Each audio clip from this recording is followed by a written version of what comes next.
सबसे पहले हम जनसंख्या की बात करते हैं। भारत की जनसंख्या 1352 लाख, पाकिस्तान की जनसंख्या 212 लाख। अपेक्षाकृत भारत की जनसंख्या पाकिस्तान से बहुत अधिक है। चीन की जनसंख्या के विषय में अगर बात की जाए तो इसकी जनसंख्या 1393 लाख है, जो कि पाकिस्तान की अपेक्षा तो काफी अधिक है और भारत की तुलना में लगभग समानता है। जनसंख्या के घनत्व के बारे में भी हम बात करेंगे। आपको मैं ये बताना आवश्यक समझूंगा कि जनसंख्या का घनत्व से हमारा आशय होता है कि 1 स्क्वायर किलोमीटर में कितनी जनसंख्या निवास करती है। भारत के संदर्भ में जनसंख्या का घनत्व 455, जबकि पाकिस्तान का 275 रहा है। और चाइना, जिसको हम अत्यंत जनसंख्या वाला देश कहते हैं, जनसंख्या का घनत्व मात्र 148 रहा है। लिंग अनुपात की दृष्टि में भारत में 1000 पुरुषों पर 924 महिलाएं हैं। चाइना में अपेक्षाकृत ये लिंग अनुपात अधिक है। पाकिस्तान में ये लिंग अनुपात 943 है, अर्थात 1000 पुरुषों पर महिलाओं की जनसंख्या अपेक्षाकृत तीनों देशों में कम है। जनसंख्या की वृद्धि की दर ये भी तीनों देशों में अलग अलग रही है।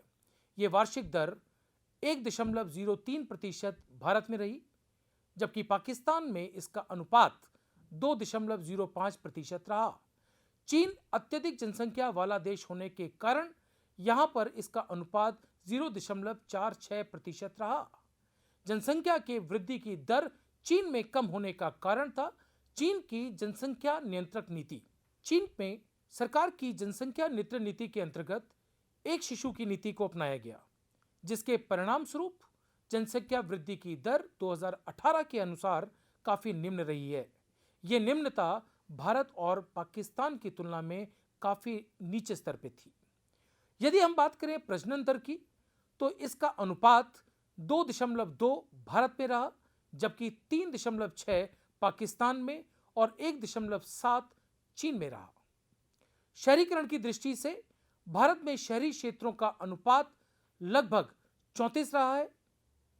पाकिस्तान में यह दर 37 और चाइना में, जहां पे शहरीकरण सबसे अधिक देखने को मिला है, वो है 60%। शहरीकरण की दृष्टि से हमारे पास उपलब्ध आंकड़े 2018 के हैं।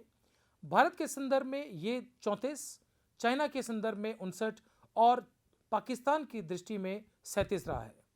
सकल घरेलू उत्पाद की दृष्टि में भारत 5.7, चीन 10.3 और पाकिस्तान 6.3% सकल घरेलू उत्पाद की वृद्धि को दर्शा रहा है। ये आंकड़े 1980 और 90 के मध्य के उपलब्ध हैं। इसी प्रकार 2015 और 17 के आंकड़ों के आधार पर भारत का सकल घरेलू उत्पाद 7.3%, जबकि चाइना का ये सकल घरेलू उत्पाद 6.8 और पाकिस्तान का 5.3% रहा है। सकल मूल्य वृद्धि में विभिन्न क्षेत्रों का योगदान रहा है। ये क्षेत्र रहे हैं कृषि क्षेत्र, औद्योगिक क्षेत्र और सेवा क्षेत्र। कृषि क्षेत्र में भारत का यह योगदान लगभग 16% रहा है। चीन का योगदान 7%, जबकि पाकिस्तान ने 24% कृषि क्षेत्र का योगदान दर्शाया है। उद्योगों की दृष्टि से 30% योगदान भारत का रहा है सकल मूल्य वृद्धि में, 41% आपका रहा है चाइना का और 19% का योगदान पाकिस्तान का। सेवा क्षेत्र में अपेक्षाकृत पाकिस्तान का योगदान भारत और चीन की तुलना में अधिक रहा है। भारत का योगदान 54%, चीन का योगदान 52, लेकिन पाकिस्तान का योगदान 57% के आसपास रहा है। कार्यबल का वितरण भी प्रतिशत में दिखाया जा सकता है। कार्यबल का से हमारा अभिप्राय है देश की जो हमारी वर्किंग पॉपुलेशन होती है, जो कार्यशील जनसंख्या होती है, उसको विभिन्न क्षेत्रों में जो बांटा गया, उस बटी हुई जनसंख्या को हम कार्यशील जनसंख्या कहते हैं। कार्यबल का वितरण प्रतिशत में दिया है। दोस्तों, यहां पर आपको मैं बताना चाहूंगा कि कार्यबल से हमारा अभिप्राय ऐसी श्रम शक्ति से है जो देश के विभिन्न क्षेत्रों में कार्यरत होते हैं। भारत के दृष्टिकोण में कार्यबल 3 क्षेत्रों में विभाजित किए जाते हैं: कृषि क्षेत्र, औद्योगिक क्षेत्र और सेवा क्षेत्र। कृषि क्षेत्र को हम प्राथमिक क्षेत्र भी कहते हैं, औद्योगिक क्षेत्र को हम द्वितीय क्षेत्र भी कहते हैं और सेवा क्षेत्र हमारे देश के तृतीय क्षेत्रों में शामिल होता है। भारत की कुल जनसंख्या का 43% भाग कार्यशील जनसंख्या कृषि क्षेत्र में कार्यरत है, जबकि ये अनुपात चीन के अंदर मात्र 26% ही है। पाकिस्तान में कार्यशील जनसंख्या का 41% भाग कृषि क्षेत्र में लगा हुआ है, जो सकल मूल्य वृद्धि में अपना योगदान दे रहा है। इसके विपरीत औद्योगिक क्षेत्र की अगर चर्चा की जाए तो भारत की कार्यशील जनसंख्या का लगभग 25% भाग औद्योगिक क्षेत्र में कार्यरत है, जो कि चाइना के पाकिस्तान की तुलना में लगभग समान ही है। चीन के अंदर यह अनुपात 28% और पाकिस्तान में यह अनुपात लगभग 24% के आसपास रहा है। सेवा क्षेत्र की दृष्टि में अर्थात तृतीय क्षेत्र की दृष्टि में भारत का योगदान कुल कार्यशील जनसंख्या का लगभग 32% रहा है, जो कि चीन की तुलना में काफी कम है। चीन की आबादी का लगभग 46% भाग कार्यशील जनसंख्या सेवा क्षेत्र में कार्यरत है, जबकि पाकिस्तान में यह अनुपात 35% है। मानव विकास सूचकांक ये आंकड़े हमें 2015 और 18 के उपलब्ध हैं। ये आंकड़े हमें मूल तौर पर किसी भी देश के विकास के मापदंड के बारे में दर्शाते हैं। मानव विकास सूचकांक के आंकड़े हमें 2015-18 के उपलब्ध हैं। इन आंकड़ों का विश्लेषण करके हम किसी भी देश के वास्तविक विकास का मापदंड देख सकते हैं।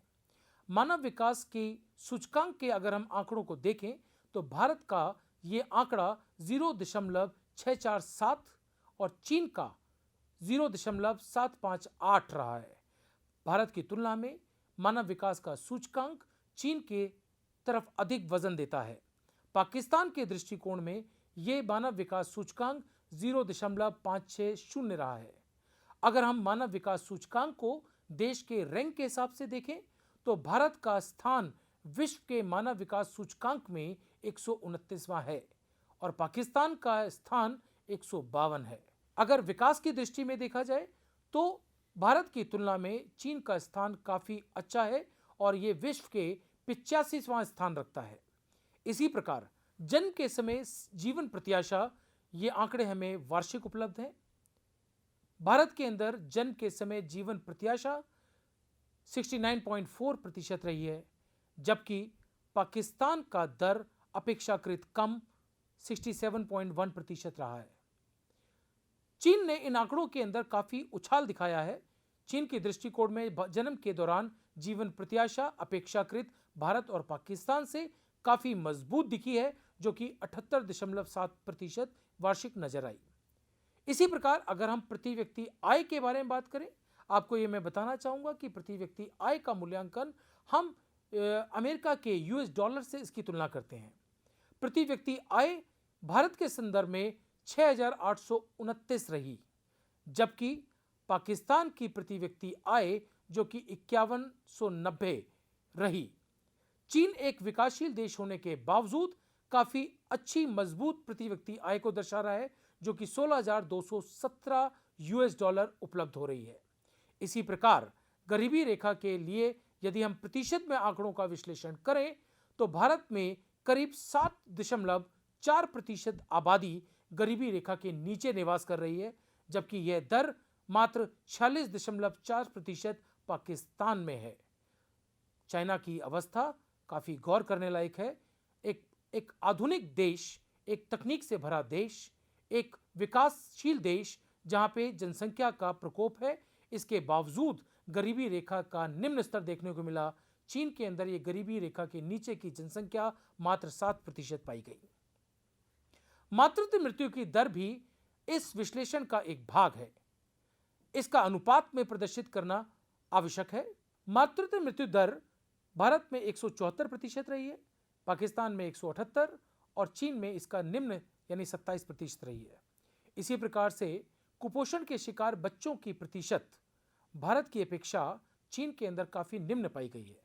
भारत में कुपोषण से शिकार बच्चे मात्र 37.9%, पाकिस्तान में 37.6%, जबकि चीन में ये 8.1% ही पाए गए। शिशु मृत्यु दर की अगर हम बात करें तो भारत में ये प्रति हजार 29.9% और पाकिस्तान में 57.2% पाए गए। चीन के अंदर शिशु मृत्यु दर मात्र 7.4 प्रति हजार पाई गई। भारत के निर्यात और आयातों का विश्लेषण भी इस अध्याय का एक भाग है। भारत के निर्यातों के बारे में विश्लेषण करना भी इस पाठ का एक उद्देश्य है। ये निर्यात 2018-19 में चीन के साथ बढ़कर 1,17,229 करोड़ का हो गया, अर्थात मूल तौर पर यह विकास 2.6% के आसपास देखा गया।